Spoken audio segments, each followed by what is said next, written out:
right, what's up, everybody? Welcome back to Behind the Curtain. We have a very special guest today, and we're really excited. We all jumped on a call here. Ryan doesn't have his video on, but that's okay. We see him in spirit, I guess. But we're going to be talking to Dr. Carmen Imes. Dr. Carmen, thank you for coming on with us. Absolutely. Thanks for having me. Very cool. I got connected with you in the Divine Council Worldview Facebook group that Mike and Dr. Johnson run over there. We've had Dr. Johnson on 3 or 4 times. Nice. We're going to be talking to Mike tomorrow night, which is going to be fun. And yeah, the stuff that they were sharing, I was like, man, we've got to get her on the show. And I think the one that he shared that I watched was so good was the one on slavery. And I started kind of researching you and some of the talks you were doing. I was like, man, she's really, really awesome. So we wanted to get you on and kind of talk about that topic. Every now and then we'd like to do apologetical things and talk about issues, and slavery is a big one.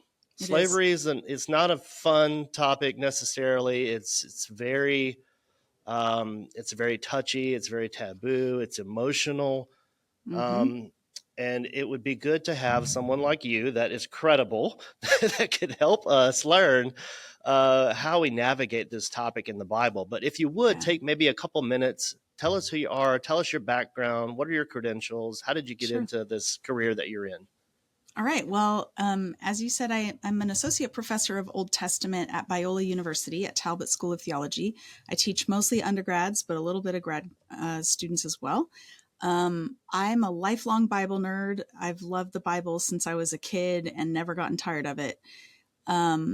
I have a PhD in biblical theology with a concentration in Old Testament from Wheaton College, an MA in biblical studies from Gordon Conwell, and an undergraduate degree from the no longer existing Multnomah University.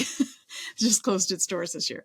So I have studied the Bible for a long time. My primary entrance into this topic is that I'm working on a commentary for Baker Academic on the book of Exodus.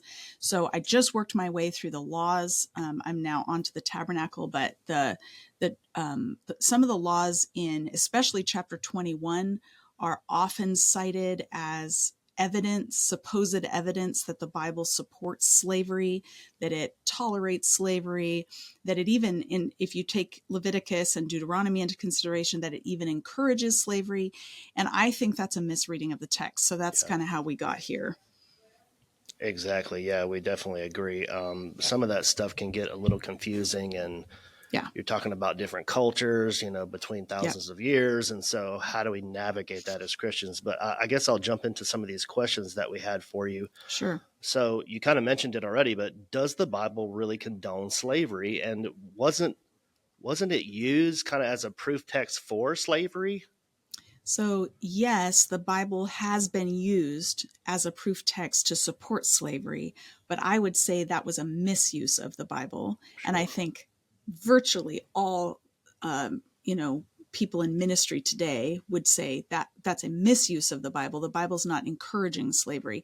However, there are detractors online, particularly those who are deeply skeptical of Scripture, who say, no, look, here it is, condoning slavery.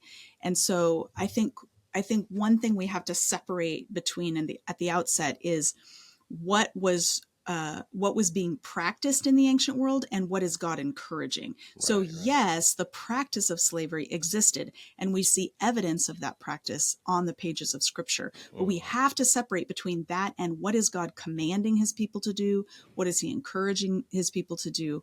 And what I find consistently is that the biblical laws are trying to restrain the use of power by those who might have servants as part of their household, and basically is setting up guardrails to prevent exploitation. So what part of what's confusing about this whole issue is the terminology.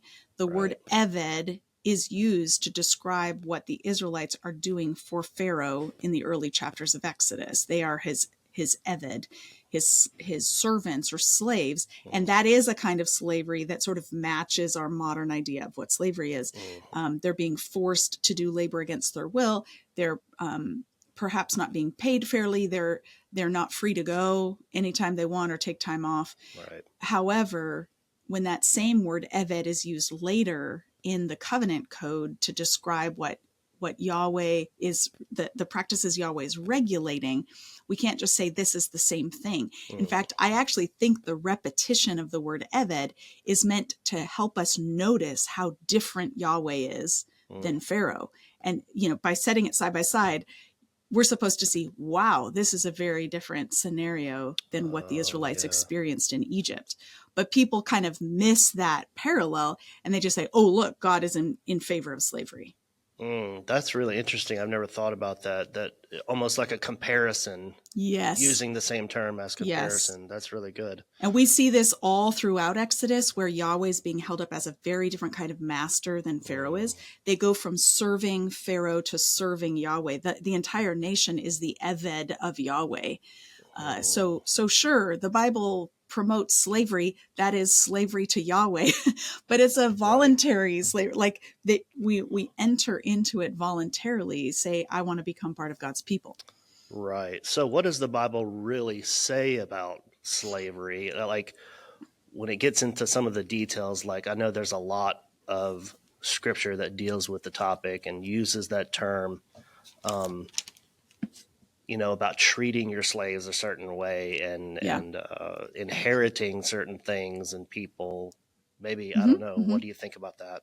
Yeah, so I think that the Bible, so the first thing to say is that when we're reading the laws that describe what some people define as slavery, we're in what's called the mishpatim, which is the Hebrew word meaning case law or judgments. Like these are the judgments of God on particular cases. We are always working in the realm of non-ideal situations. Right. So here's a messy human situation, and here's how I want to prevent exploitation from occurring in this messy situation.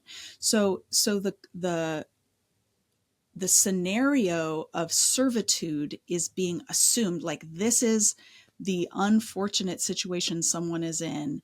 Here's how you are to treat someone when they're in that unfortunate situation. It's never saying go out and do this more often. Right. Don't. It's not encouraging them to go out and get more servants. Right. So, and the other thing to say is that in addition to the fact that it's non-ideal to begin with, is that we can't just read one paragraph or one law or one like little section of laws and have the whole picture. We have to read the whole section, Exodus 20 through 23, and take all of these laws together as a whole, because there are lots of laws that then rule out the possibility that what we're looking at, say in Exodus 21, is actual slavery. So because in other passages in the Mishpatim, there is a prohibition of stealing, a prohibition of kidnapping, a prohibition of, charging interest or taking advantage of the poor, taking advantage of widows or the fatherless. These are all things that are expressly prohibited.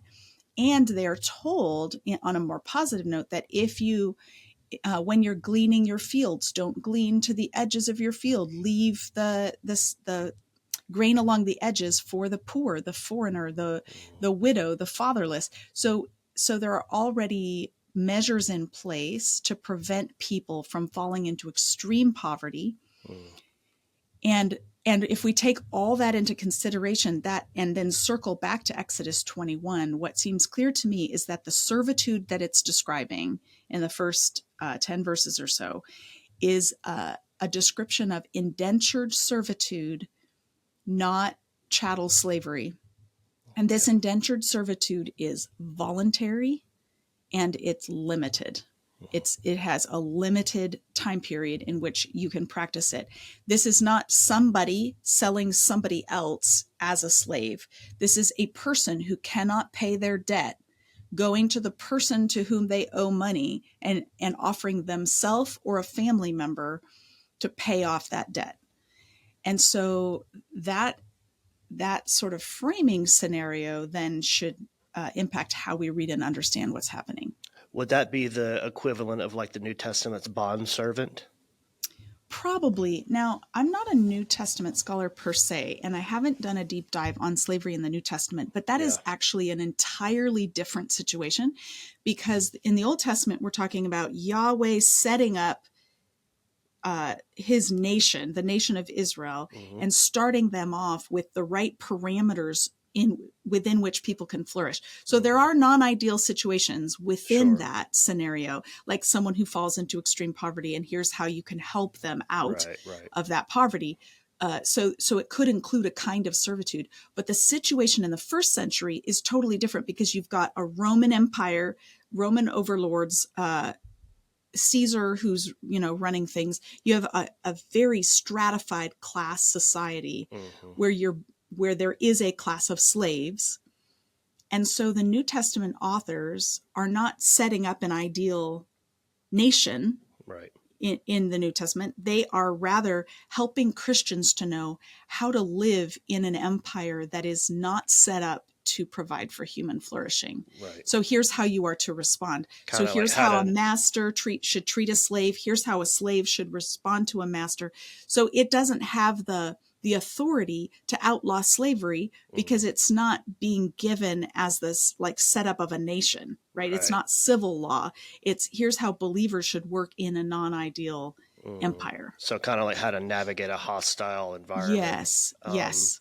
And I would say what Paul says and what Peter says to those who find themselves in this situation so undermines the hierarchy of slavery by making a master and slave the equivalent of siblings, equal, which completely undermines all of the exploitative nature of the slave system. So although Paul doesn't have the authority to abolish slavery in the Roman Empire, he teaches Christians to live in such a way that it loses its power.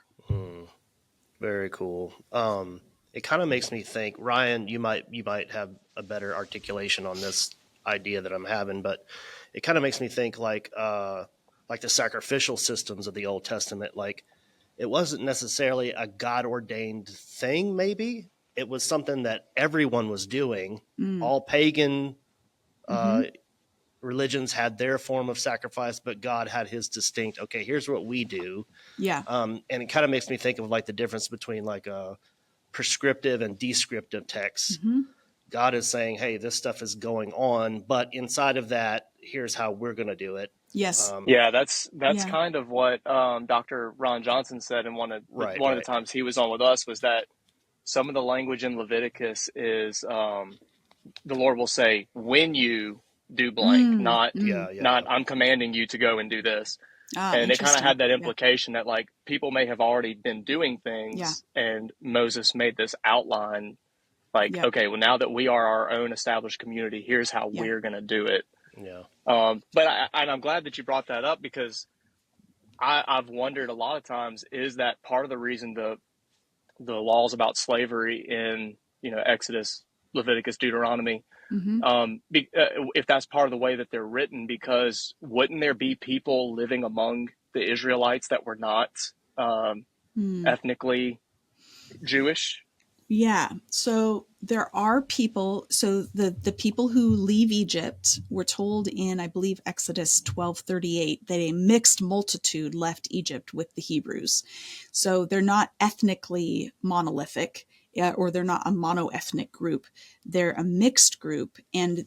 But those who come out are those who practiced circumcision and observed the Passover and followed God's instruction to come out. So by circumcising the males in their family and keeping Passover, they have in effect joined the people of Israel.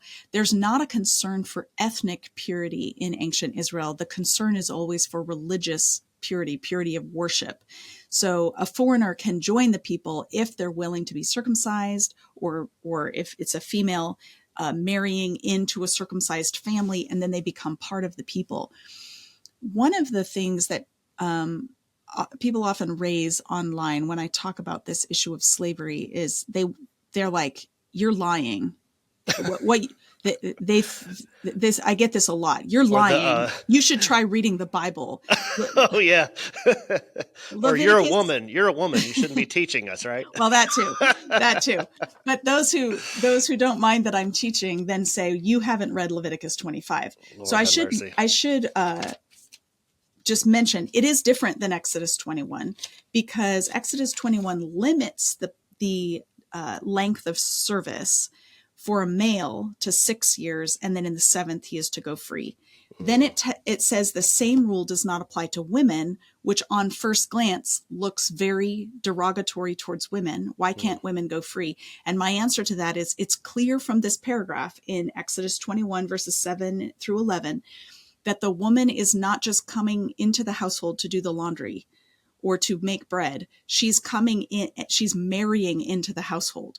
And if she's marrying into the household, you can't just put her out on the street after 6 years and expect her to go fend for herself. So marriage is a permanent institution in ancient Israel.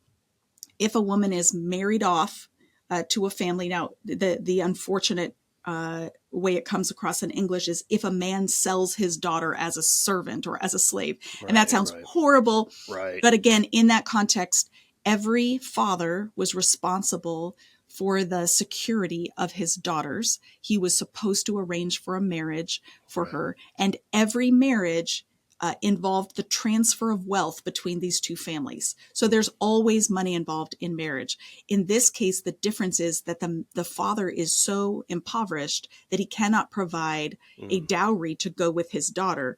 And so the money's only going one direction. And so the text calls that selling. Gotcha. I don't think that means she's a piece of property. It means it's identifying this as an unequal marriage contract in which the very generous, landowner is agreeing to bring this young woman into his household, either as a wife for himself or for his sons, without the security of a dowry. He's taking her labor in the household because every member of the household is required to help produce food. Otherwise, you don't eat. Right. I think as I was studying bread making in ancient Egypt, I learned that it takes an average of 6 hours to make a day's bread. Wow. By the time you gather the grain and grind it and mix it and let it ferment and then bake it, it's a 6-hour process. So every household needs women who can make bread. Otherwise, you don't eat. Right. So every member of the household is working. She comes in to the household, marries, is probably making bread, washing clothes, doing all the things that a woman would do in the household. And her position is permanent because she's not a slave.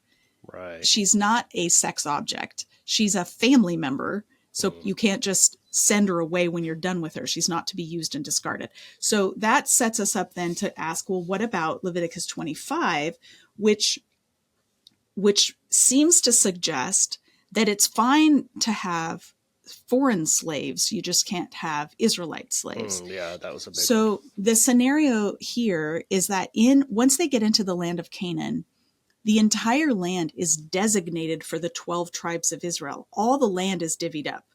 There's no way to buy land in Israel unless you're relieving a family from their poverty. So for a foreigner to live in Israel, if they're not a member of the 12 tribes and they have not converted to the worship of Yahweh and married into God's people, then there is literally no way for them to make a living on the land. Right. I think that's why they're permitted to bring someone into the family, a foreigner, permanently as a household servant, and why it talks about bequeathing them to their children. Because if the death of the landowner meant that all of his servants would just be turned out on the street, then you've got this homeless population who is depending on the generosity of other residents of Canaan. They can't grow their own food. Right. So that's why they can become the only way to stay in the land of Israel is to be permanently attached to one of the 12 tribes in some way. Now that vision gets revised in the book of Ezekiel. When Ezekiel has his temple vision and he talks about a holy temple that will be rebuilt and the redistribution of the land, some of the land is distributed to foreigners. So this no foreigners season is actually temporary. It's long term, but temporary, and eventually foreigners will have a place in the land of Israel. But I believe that's why we see a different scenario with them. I think it can be read as a humanitarian protection. That you're preventing somebody from becoming destitute. Now, no foreigner is obligated to come to Israel and work for a family. They can go live somewhere else.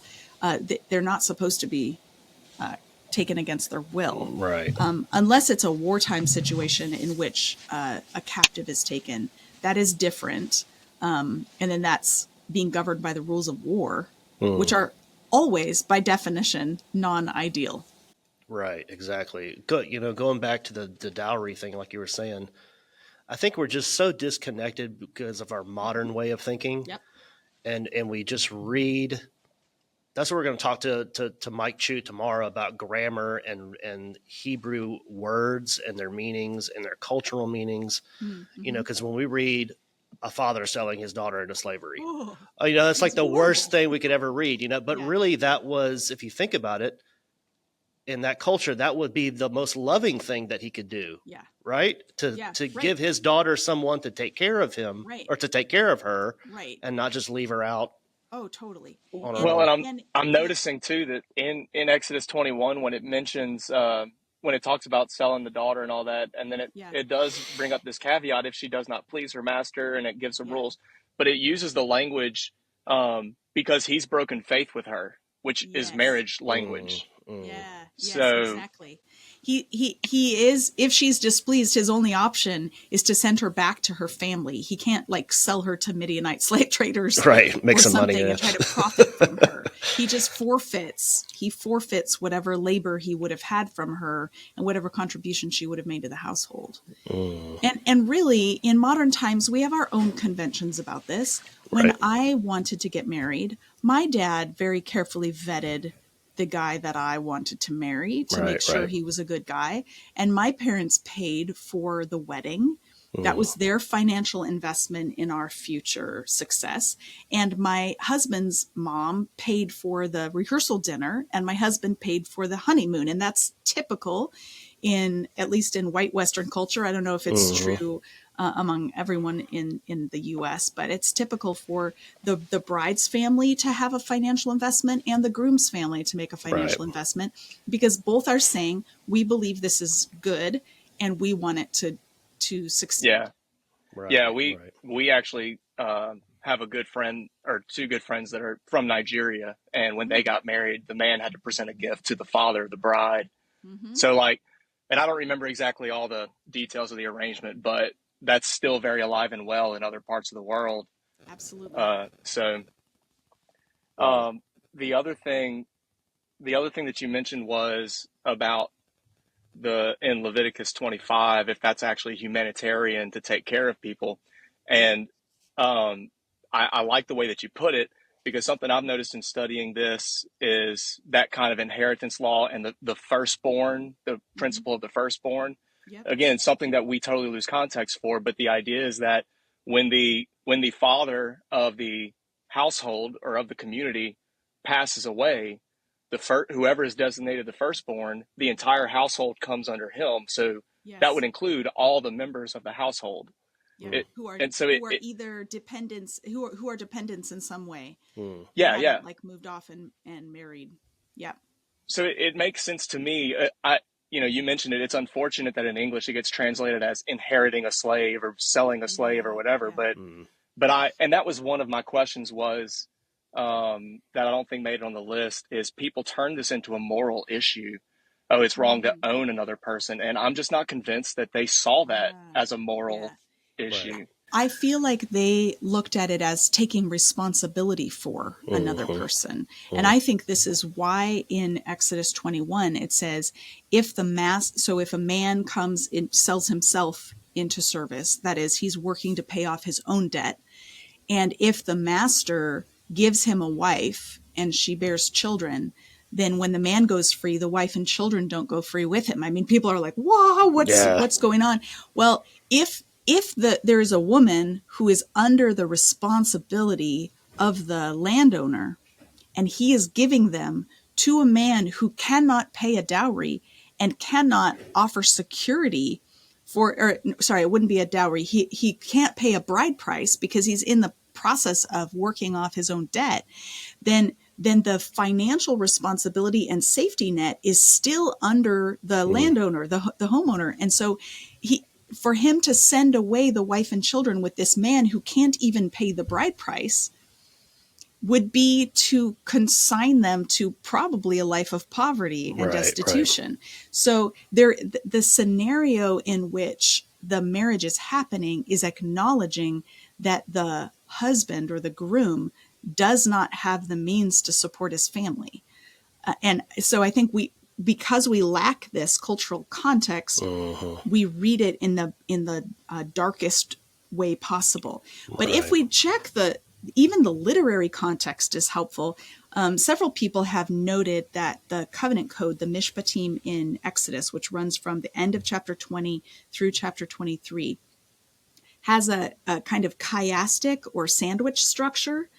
And these so-called slavery laws correspond to Sabbath and Jubilee laws, like in the sandwich structure. And they are actually oriented not towards the acquisition of servants, but towards their release. They're talking about under what conditions and at what point they're supposed to be released. And the same is true in Leviticus 25. If you look at Leviticus 25, the heading on the chapter is the Sabbath year, and the next heading is the year of Jubilee. So the discussion of foreign servants or foreign slaves, if you want to call it that, is in the context of release of land and release of labor. Another thing to notice is that it says towards the end of chapter 25, in verse 35, if any of your fellow Israelites become poor and are unable to support themselves among you, help them as you would a foreigner and stranger so they can continue to live among you.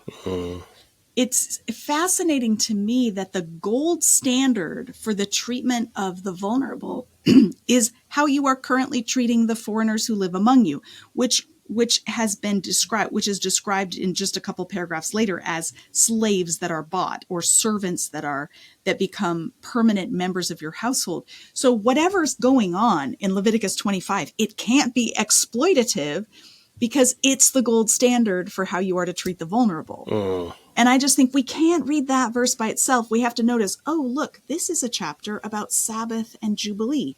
And this is a chapter in which we're being told to look after those who have trouble looking after themselves. Yeah, that makes so much sense. Now, you used a word that totally hit me right in the head. Chiastic, what'd you say? I'm like, what the heck is that? So we're talking about kayaks now? That's great. So a chiasm is based on the Greek word chi or chi, which is an X shape. So it's a literary sandwich where you have, you could label it as ABCBA in the way that it functions, so that the beginning and end of the passage mirror each other. In their gotcha. Content. And then what's right inside of that mirrors each other. So I like to describe it as the perfect peanut butter sandwich, where you've got two pieces of bread on the outside, and then inside of that you have peanut butter on both slices of bread, because if you don't do that, it gets all soggy. The jelly makes it soggy. And then you have it's a barrier. Right? Yeah. So that ABCBA, perfect peanut butter sandwich, is often how Hebrew narratives or even laws are structured as it's also sometimes called a ring structure because it comes back around to the same topics again. Now, especially if it's 6 hour produced bread. Handmade, right. That is like super, super good. Yeah, it kind of reminds me of like, what's that, Ryan, when like a boss comes in, they're like, give him some good news and then tell him the bad news. And then you can end on something good. Yeah. Exactly. So that's a chiasm. Right. And so whether you call it a literary sandwich or a chiasm, works for me. All right. This is going on in Exodus, where you have sections that correspond to each other with similar concerns. And the concerns about Sabbath and Jubilee are matching the concerns about these so-called slavery laws, which to me is instructive for how we're supposed to see them as oriented towards freedom, not oriented towards the acquisition of other people as property. Right. Okay. Well, man, we learned a new word at least, Ryan. Yay! Yeah.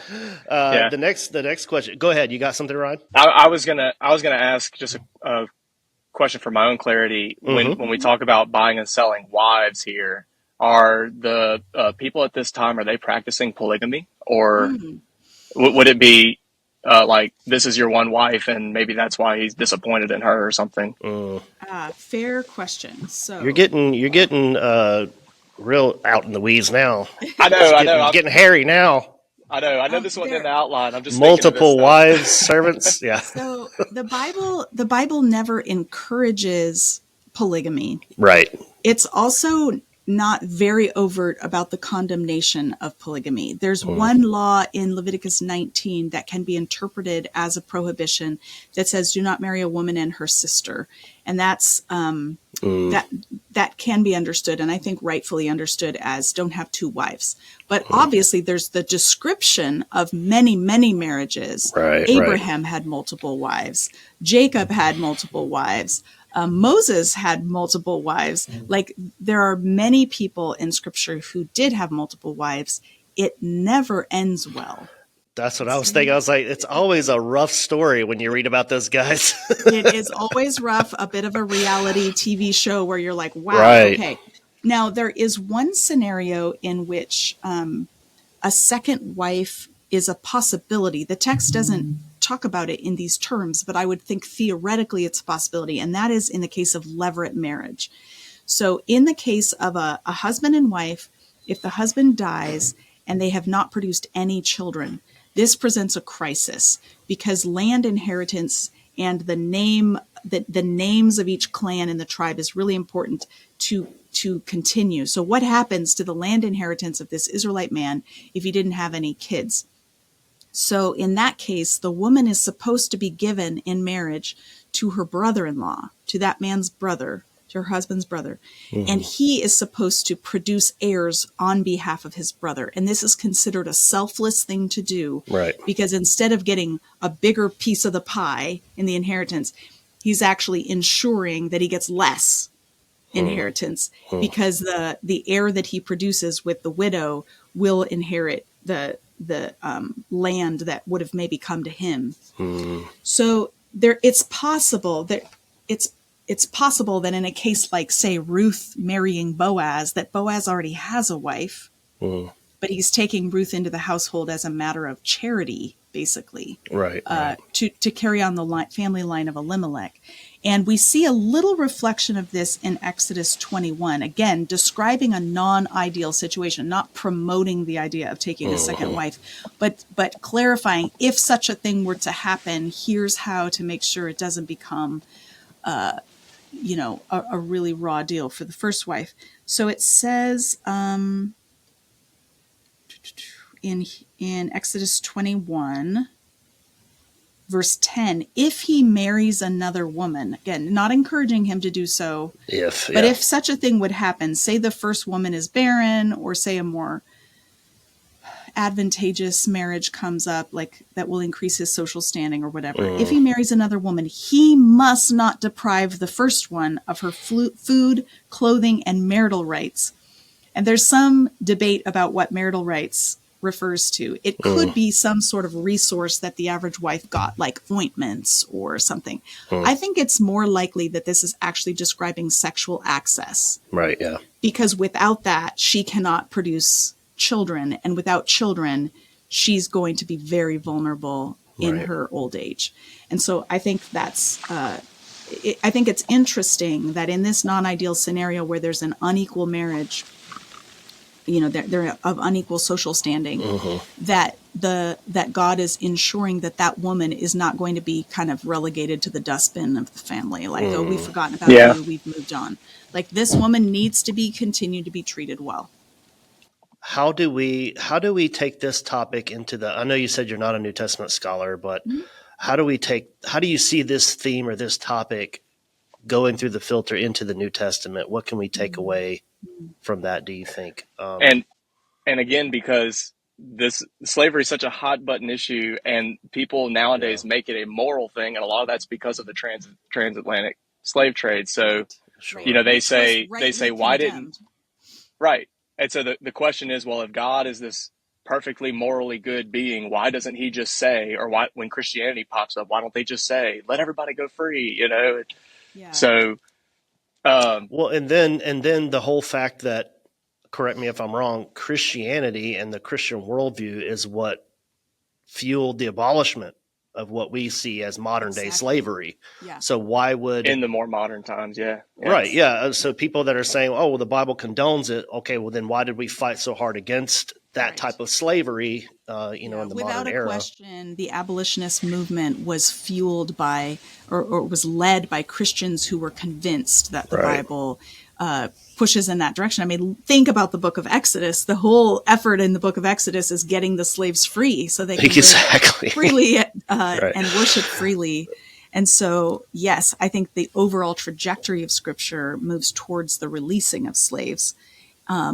Slavery is addressed in the New Testament. Again, as I said earlier, it's such a different scenario. It's addressing people without social power to how to live within the constraints of the culture that they're part of.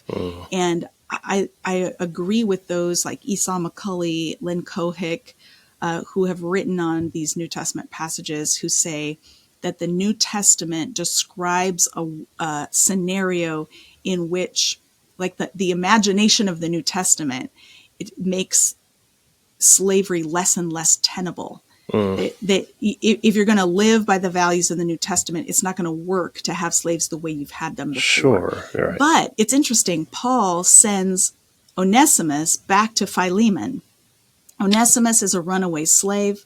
True, most likely, Paul sends him back to his master, but carrying a letter of commendation from Paul saying, whatever he owed, charged to my account. Right, yeah. In other words, it's up to you to erase his debts, whatever debts he had before or whatever debt he's incurred by running away, and receive him as a brother in the Lord. So he's doing a kind of radical reconciliation that will reorient the kind of relationship that Philemon and Onesimus have. So he can't, strike a blow to the entire system, but he kind of works to undermine it in, I think, very transformative ways. Not just send your slaves away, but receive them as sisters and brothers in the Lord, which is the harder thing to do. Right. It would be much easier to say, go away where I can't see you anymore. Go have your own life. But to say, no, you stay in relationship and begin treating one another as equals and sit and eat around the same table, that's radical. And that goes along with the theme of how the whole Bible is inviting us to become a family with other believers and to treat each other as siblings, not as unequals. I heard you say something on another show that I wanted to bring up because I thought it was really cool and interesting, was the deal about tattoos and how tattoos are connected to servants and slaves. Yeah. So, this is really interesting because in the ancient world, people did not apparently tattoo themselves as body art or for cosmetic reasons. They weren't just like marking their bodies for fun. Tattoos were primarily used to mark slaves. So when we see the Old Testament passage in Leviticus 19 that warns the Israelites not to tattoo themselves, this is likely what is in mind. Like the reason why they're not supposed to tattoo themselves is because they used to belong to Pharaoh. Now they belong to Yahweh. And to be tattooed would be to indicate that they belong to someone else when actually they belong to Yahweh. And so that's probably what's going on. We have some examples of texts that talk about permanent temple servants or temple slaves of some of the ancient Near Eastern gods, like the goddess Ishtar in Babylon. Her priestesses would have her symbol, star symbol, on the back of their hand or on their cheek as a sign that they've been permanently given over to her service. And so by saying, don't tattoo yourselves, this seems to be indicating their belonging to Yahweh. One place we can see this more clearly is in Deuteronomy 14, which is a chapter mostly about the food laws, but right before the food laws, it says, "You are the children of Yahweh your God. Don't cut yourselves or shave the front of your heads for the dead." Seems kind of random. Like, why, Yeah, why that? Like, don't mark or disfigure your body as if you are trying to make contact with the dead or belong to somebody who's dead, because you're God's children. And you need to show that you belong to him. So you are a people holy to Yahweh your God. Out of all the peoples on the face of the earth, Yahweh has chosen you to be his treasured possession. And then it goes on to food laws. But the food laws also relate to them being wholly set apart for Yahweh. So I think that's what's going on with the tattoos. That's so cool. Yeah. It kind of makes me think of like the nose rings and all the jewelry and stuff. I also saw that you did some study on like clothing, like ancient clothing. And that's really interesting too. We might have to have you back on and talk old Hebrew fashion or something. Yeah, it's fascinating to see. It is really cool to see the differences. Yeah. So for anyone out there who's wondering, well, does that make tattoos okay for us?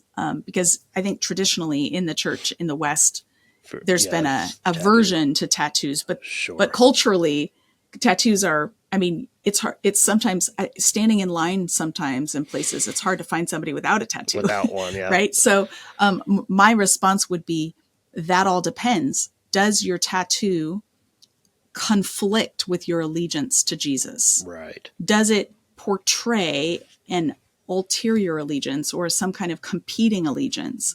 And so I would be actually concerned about tattoos that seem to say I belong to a particular sports team, for example, or a particular brand, or I have my allegiance, like to have a symbol of Satanism on my body, or some kind of obsession with death or whatever.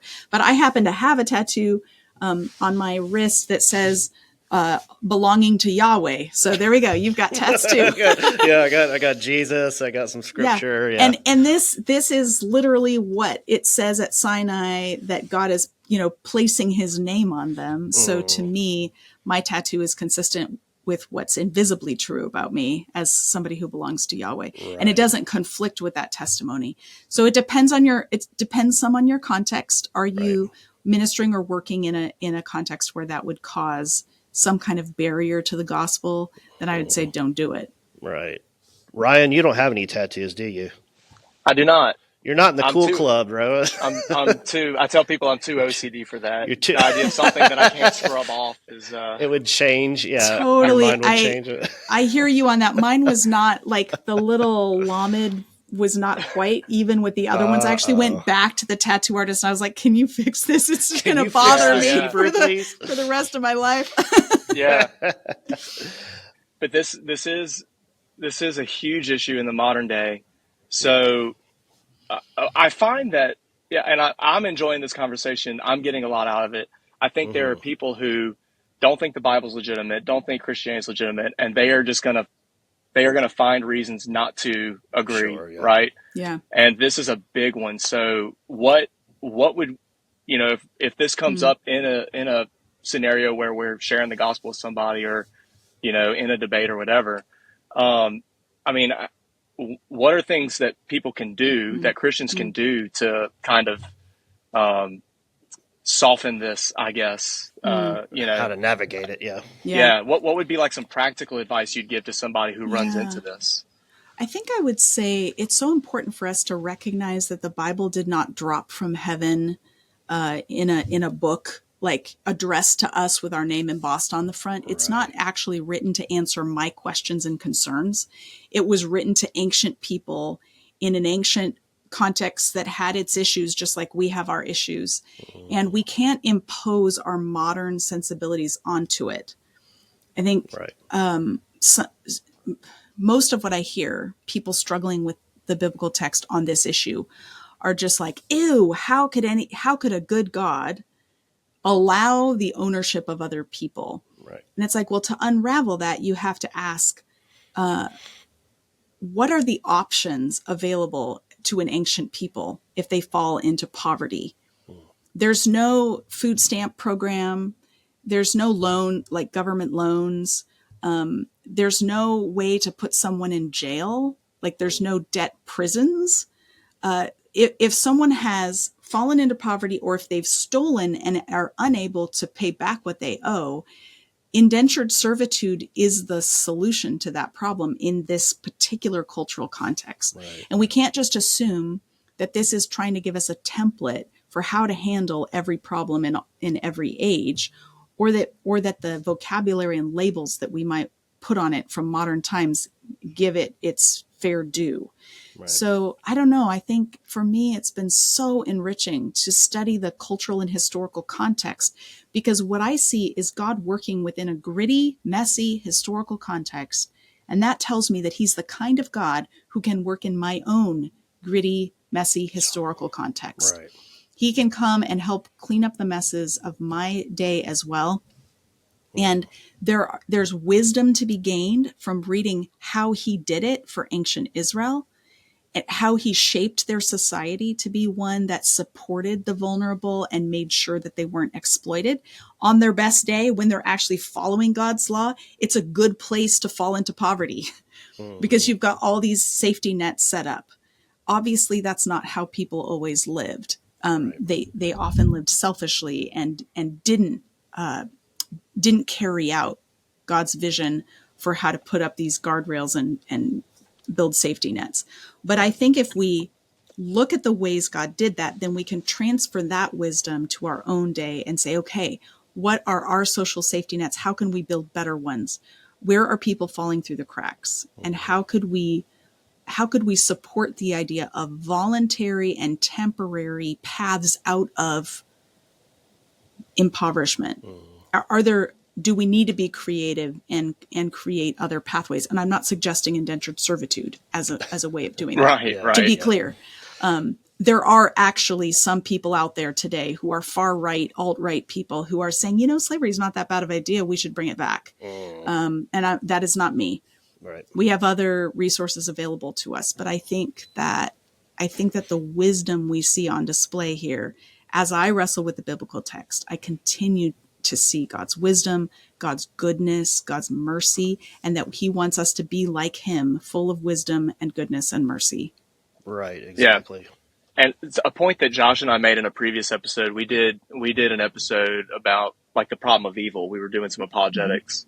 Mm-hmm. And one of the things we kept coming back to is, people say, why doesn't God just stop evil? Mm-hmm. And we said, well, the church is God's solution to evil, yes. Yes. Evil, yeah.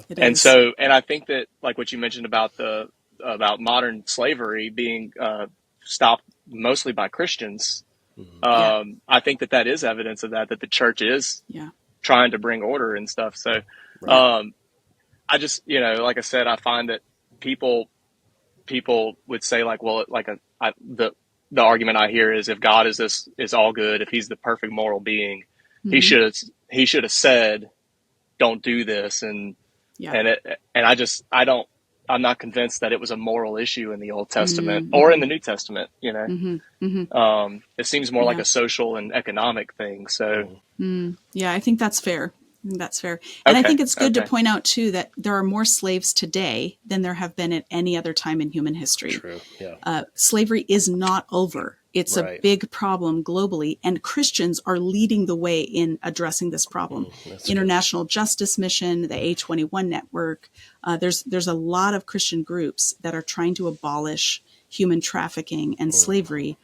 And I'm inspired by their work, and I think they are inspired by the scriptures to engage in this work. Because if you believe what the Bible teaches, that every human being is the image of God, then slavery doesn't work. Like slavery is not possible to maintain. Yeah, I think. Would you agree that I think the disconnect, it goes back to I think what you said a minute ago is we just don't understand the cultural context. Yeah, I think that's the main thing. And I was reading on some of your biography online that it says that your passion is to connect scholarship with laymen. Yeah. The everyday pew sitting Christian. And that's a huge thing for us. Because we sat in pews and we heard stuff taught and we're like, I don't get it. It's and so it's so great to have people that dedicate their lives to learning the scriptures and learning the language and helping us. And it's such an inspiring thing. And that's one thing that we loved about Dr. Heiser that he did. And so, man, we appreciate you bringing your scholarship to us layman people. Absolutely. My and pleasure. Helping us. Ryan, did you have anything else? Oh, I mean, I probably do. we could go on and on, huh? Well, Dr. Carmen, why don't you tell us how people can get connected to you? And you have a lot of books and stuff that you've written. I do. We need to buy. So I have a trilogy of books with InterVarsity Press. The first is called Bearing God's Name, Why Sinai Still Matters. And that's me taking my doctoral dissertation and translating it for anybody from teenager on up. And kind of, why does Sinai still matter? How can Christians connect with Old Testament law and see its relevance? I have a second book with IVP called Being God's Image, Why Creation Still Matters, that talks about how every human being is the image of God and how God has appointed us to rule creation and be his physical representatives on earth.